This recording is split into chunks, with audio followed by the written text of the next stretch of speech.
For thousands of years, humans believed they were special. We were the smartest, the most creative, the only ones with souls, the only species to question our own existence. But what if that's no longer true? What if everything that once made us exceptional, our intelligence, our creativity, our consciousness, is being replicated by machines?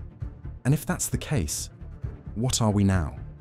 Because if we are no longer the authors of intelligence, the architects of innovation, or even the gatekeepers of creativity, then the foundations of our identity may already be crumbling. From ancient myths to modern manifestos, humanity has always believed in its own special status. In religious traditions, we were made in the image of gods. In philosophy, we were the only beings with reason, morality, and self-awareness. In science, we were the anomaly, a species capable of contemplating the universe that created us. The Greeks gave us reason. The Enlightenment gave us autonomy. Psychology gave us depth. Even our literature and art reinforced this idea. Shakespeare's Hamlet asked, "What a piece of work is man?" marveling at our faculties, our form, our divine reasoning. We didn't just survive, we made meaning. And this belief wasn't just comforting, it was functional. It gave rise to our legal systems, our ethics, our economic hierarchies. It allowed us to draw lines between ourselves and everything else. Animal, environment, machine. But now those lines are starting to blur. AI was once a glorified calculator. Then it became a fast typist. Then it became a chatbot. Now it's a poet, a visual artist, a software developer, a therapist, a strategist, a philosopher. AI can write legal arguments, generate screenplays, identify cancer more accurately than radiologists, and design architecture in minutes. It can simulate human voices so convincingly that we can no longer tell the difference. It can create entire video games, complete with narrative arcs, gameplay mechanics, without a single human intervening. ChatGPT, Claude, Midjourney, Sora, AlphaFold, and dozens of others aren't just imitating us. They are outpacing us, not just in speed, but in scope, not just in accuracy, but in adaptability. And this matters not just because machines are getting smarter, but because the benchmarks of intelligence we once used to define ourselves are now being automated. Our sacred skills, language, logic, pattern recognition, artistry, have become replicable.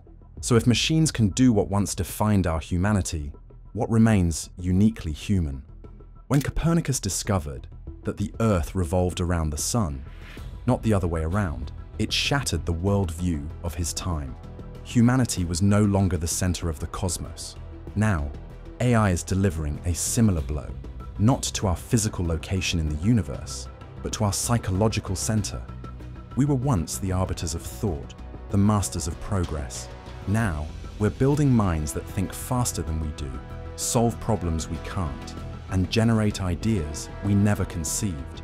This isn't just technological disruption, it's existential displacement. What happens when the student becomes the master and the teacher becomes obsolete?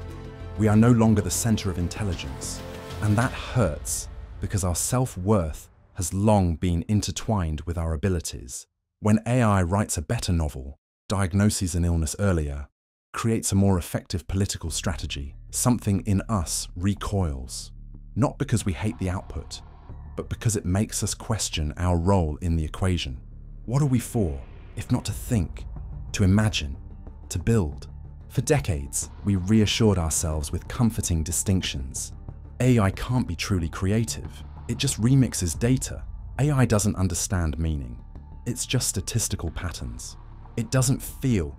It can't suffer, love, or dream.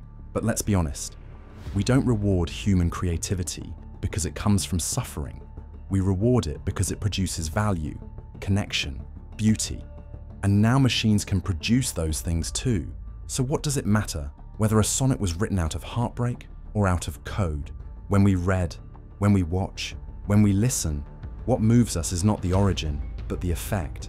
AI doesn't need to be human to render us obsolete. It just needs to be better at the things we once used to justify our value. We used to define ourselves in contrast to animals. We reasoned, they reacted.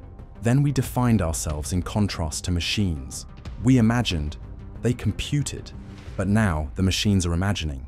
So we are running out of contrasts.